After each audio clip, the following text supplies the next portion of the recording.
Welcome to CBN4's Primetime News. I am your presenter, Sheena Harry.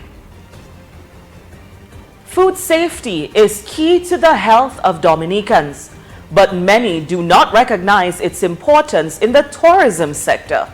Product Promotions Manager of the Discover Dominica Authority, Kathleen John Jules, says that the initiative taken by the Ministry of Health and Environment to hold the Serve Safe Food Protection Training is critical to Dominica's competitiveness in the tourism industry. In this competitive world of travel, food always plays a very increasingly important role. People do not only seek new food experiences, but they continue to demand greater food levels of food safety. While safe food cannot assure destination success, food illnesses can help to determine its failure. John Jules reassured the ministry and the food services business owners present that the DDA will offer as much support as it can. We want to continue to commend their efforts and to ask that they continue to do such initiatives in the future. Discover Dominica Authority will continue to collaborate in various ways, for example, raising awareness in relation to food safety in the tourism industry. John Jules stated that so far, Dominica has not had any bad publicity as a result of any outbreaks related to foodborne illnesses.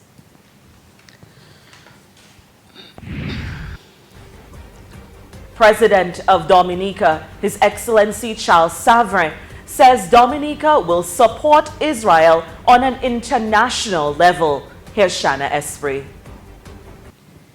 The Israeli ambassador to Dominica presented his credentials to His Excellency Charles Savrin last week.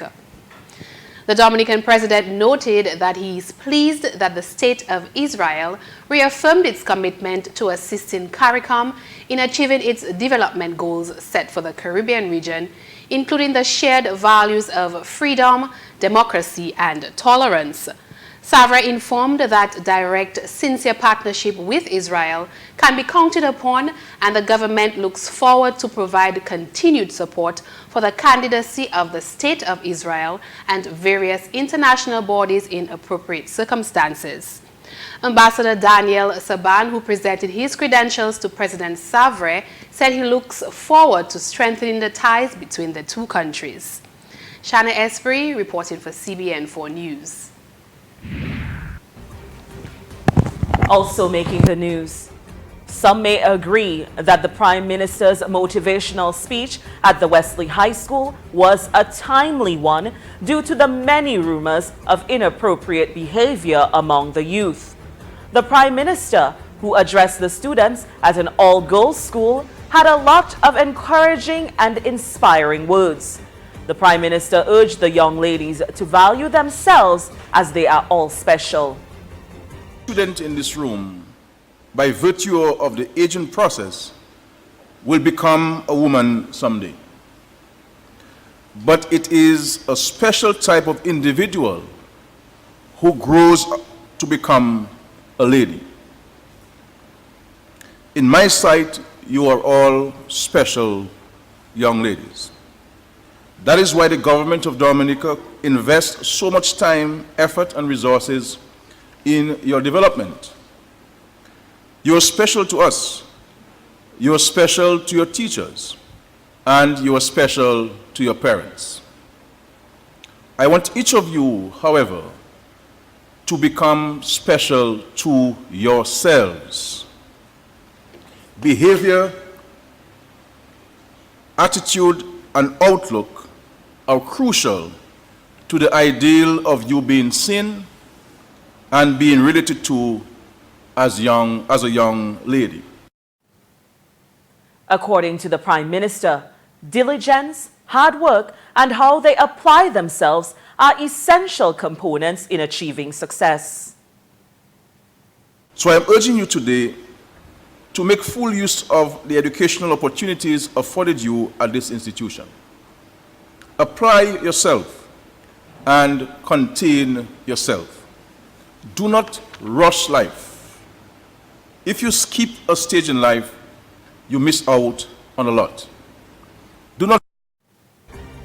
Skerrit, who is a former educator, was invited to address the students as they observed Career Day. As Dominica grapples to come to terms with many societal changes, the Journalism Club of the Dominica State College held a forum aimed at addressing issues and concerns on the experience of minorities in Dominica. The forum, which was held under the theme Spoken in Their Own Voice, was addressed by a number of panelists within various communities who shed light on the differences in their culture and how it affects them in today's society.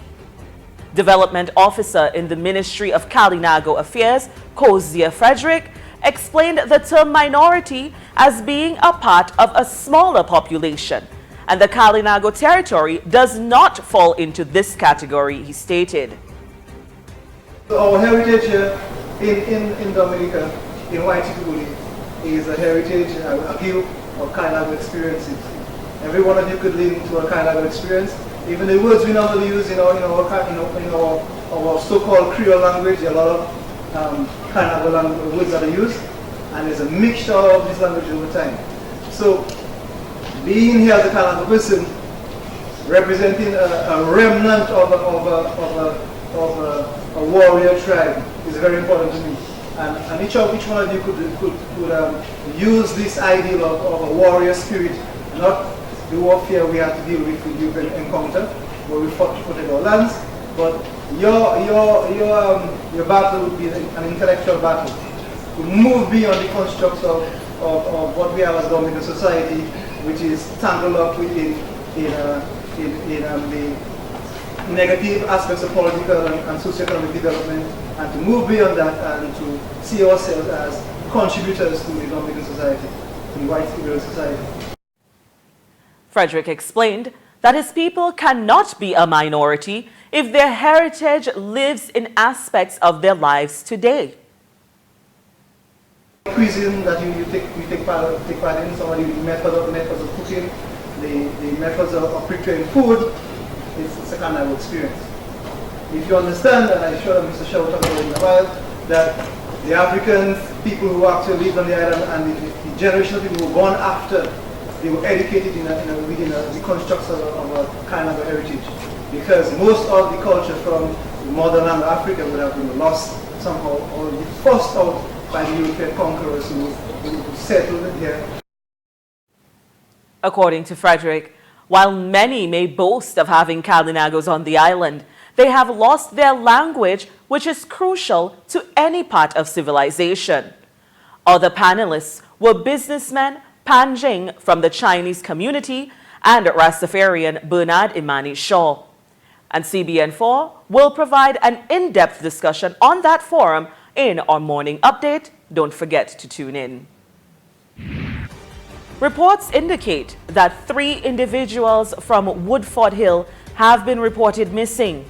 Janie Henderson, her boyfriend Francis Toussaint, and another gentleman only identified as Arnold are said to be lost at sea. The 3 traveled to Marygallant on Saturday, March 12th and were to return the following day but have not been heard from or seen.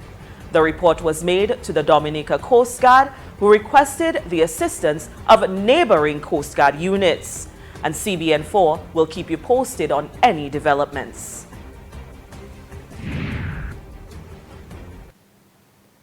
Also in the news, the Dominica Trade Union, which represents employees at the Colliho Quarry, wants management to announce whether the quarry has been closed permanently. General Secretary of the Dominica Trade Union, Bernard Nicholas, says at least 15 employees are currently unemployed, and the French contractor, Jacques Gadacan, has not spoken to the union. Some employees work on a one-day on, one-day off basis, and their commitments are not being met. Sort of wickedness I perceive to myself. A consistent thing Gadakan has been playing. And, you know, we have got a good relationship in a sense, as man to man. And, but when it comes to work, as I told him, you must respect the law. Nicholas stated if the company is not able to continue employment with its employees, they would be therefore liable for redundancy payments, and that Garakan's deceit is not going unnoticed. Intent is a natural thing to apply for redundancy. And I want the world to know the little game that Garakan is playing is to get rid of the union, to get those who are organized, that when he reopens that he will bring in his own people, and the labor division will be given permission to him to bring other people. And I want that if that happens, that the people of Dominica take a very strong stand.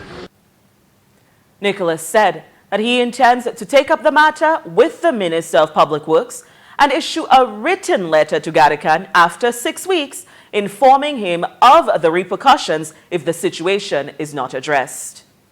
And the overworked, the underpaid, and the neglected workers in Dominica are being urged to stand up for their rights. In light of the 5-month closure of the Colliho Quarry, General Secretary in the Dominica Trade Union, Bernard Nicholas, says that too many employees are afraid to voice their concerns. Some workers are afraid to speak, and I'm very much concerned about that. In Dominica, it's our country. People come in our country, then they must respect our laws. And no worker should be afraid to stand up for his right. Nicholas stated that the trade union has been very active and forceful in their pursuit of fair treatment for workers. Not want to do what they're supposed to do. For their right, they think if they do it, the employer will fire them. And he is urging all workers to make use of the resources that the trade union offers and to not allow themselves to be bullied or intimidated by employers. And with that, we wrap up the Primetime News here on CBN4. Be sure to visit our website, cbn4.com, for the latest news updates, or visit our Facebook page.